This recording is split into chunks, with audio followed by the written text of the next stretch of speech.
আসসালামু আলাইকুম প্রাণপ্রিয় ভক্তগণ, হিন্দু ও অন্যান্য ধর্মাবলম্বীদের জানাই আদাব, নমস্কার ও আন্তরিক ভালোবাসা। আশা করি আপনারা সকলেই ভালো আছেন। আমি তান্ত্রিক গুরু জালাল আজকে আমার প্রাণপ্রিয় ভক্তদের জন্য, আমার প্রাণপ্রিয় ভক্তদের অনুরোধের কারণে আজকে একটি এমন বানের ভিডিও নিয়ে হাজির হয়েছি, অগ্নি বানের ভিডিও। অগ্নি বানের মন্ত্রের মাধ্যমে আপনারা আপনার যে শত্রু আছে, যে আপনাকে সর্বশান্ত করে ছেড়ে দিয়েছে, আপনি অনেকভাবে চেষ্টা করেছেন তাকে বোঝানোর জন্য, অনেকভাবে বুঝিয়েছেন, অনেক দরবার সালিশ করেছেন, কিন্তু কোনোভাবেই সে মানতেছে না, সে আপনার ক্ষতি করতেছে। আপনি আইনের আশ্রয় নিয়েছেন কিন্তু কোনোভাবেই লাভ হয় নাই। সে টাকার জোরে, ক্ষমতার জোরে আপনাকে হারিয়ে দিয়েছে। আপনি কোনোভাবেই তার সাথে পেরে উঠতেছেন না। আপনার পিঠ এখন দেওয়ালে ঠেকে গেছে, আর কোনো রাস্তা নাই।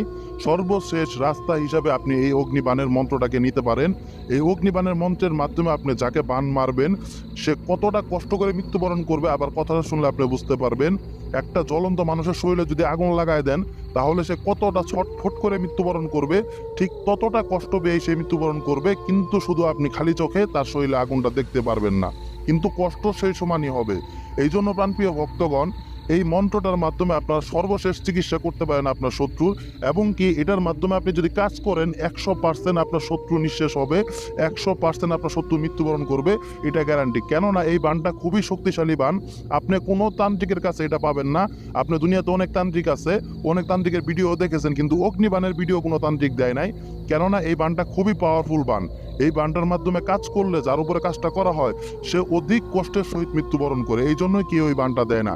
আর এই বানটার এতটাই ক্ষমতা যে স্বয়ং আল্লাহ তাআলা যদি তাকে নিজ হাতে না বাঁচায় দেয় তাহলে এই বান কাটানোর মতো ক্ষমতা এই দুনিয়াতে আর কেউ কারো নাই। একমাত্র আল্লাহ তাআলার হাতে এই ক্ষমতাটা আছে, যে বাঁচাই দিতে পারবে। একমাত্র আল্লাহ তাআলা ছাড়া তাকে এই বানের হাত থেকে কেউ বাঁচাইতে পারবে না। এই দুনিয়ার কারো কোনো ক্ষমতা নেই তাকে বাঁচানোর জন্য, আপনি যদি তার উপরে এই বানটা শুধু প্রয়োগ করেন। তো প্রাণপ্রিয় ভক্তগণ, ইনশাল্লাহ পুরো ভিডিওটা মনোযোগ সহকারে দেখবেন, কিভাবে কাজটা করতে বলতেছি, কি করতে বলতেছি বুঝবেন। তারপরে আপনারা এই মন্ত্রটার মাধ্যমে কাজটা করবেন।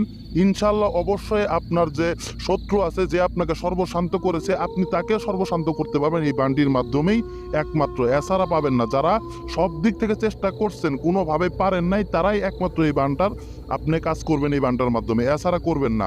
আপনি বুঝিয়ে দেখবেন, আইনের ব্যবস্থা নিয়ে দেখবেন, তারপরে আপনারা এই জিনিসটা বেছে নেবেন, এছাড়া বাঁচবেন না। যাদের পিঠ একদম দেওয়ালে ঠেকে গেছে, আর কোনো রাস্তা নাই, তখন আপনারা এই জিনিসটা বেছে নেবেন। তো প্রাণপ্রিয় ভক্তগণ, এই বানটার মাধ্যমে যদি আপনারা কাজ করতে চান, এই মন্ত্রের মাধ্যমে যদি আপনারা কাজটা করতে চান, আপনারা মন্ত্রটা স্ক্রিনে দেখতে পারতেছেন। এই মন্ত্রটা আপনাদের সর্বপ্রথম মন্ত্রটা আপনাদের মুখস্থ করতে হবে।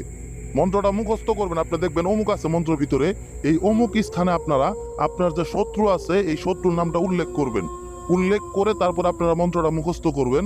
মুখস্থ করার পর আপনারা এই মন্ত্রটা সিদ্ধ করবেন। এই মন্ত্রটা সিদ্ধ করার জন্য আপনাদের একটা নির্জন স্থানে যাইতে হবে। নির্জন স্থানে গিয়ে তারপর আপনারা এই মন্ত্রটা 301 বার পাঠ করবেন, এক দিলে, এক ধ্যানে, এক মনে, আপনার শত্রুর নাম উল্লেখযোগ্য অবস্থায়। ইনশাল্লাহ আপনাদের এই মন্ত্র সিদ্ধ হয়ে যাবে। তারপরে আপনারা এই মন্ত্রটার মাধ্যমে ঠিক যেভাবে কাজ করবেন, কাজ করার জন্য আপনাদের একটা একটা পুতুল নিতে হবে। আপনাদের যে ফোমের পুতুল পাওয়া যায়, আপনি কিনতেও পারেন বা নিজ হাতে বানাইতেও পারেন, যেভাবেই পারেন বানাবেন। বানানোর পরে সেই পুতুলের উপরে আপনি জাফরান কালির মাধ্যমে আপনার শত্রুর নাম উল্লেখ করে লিখবেন।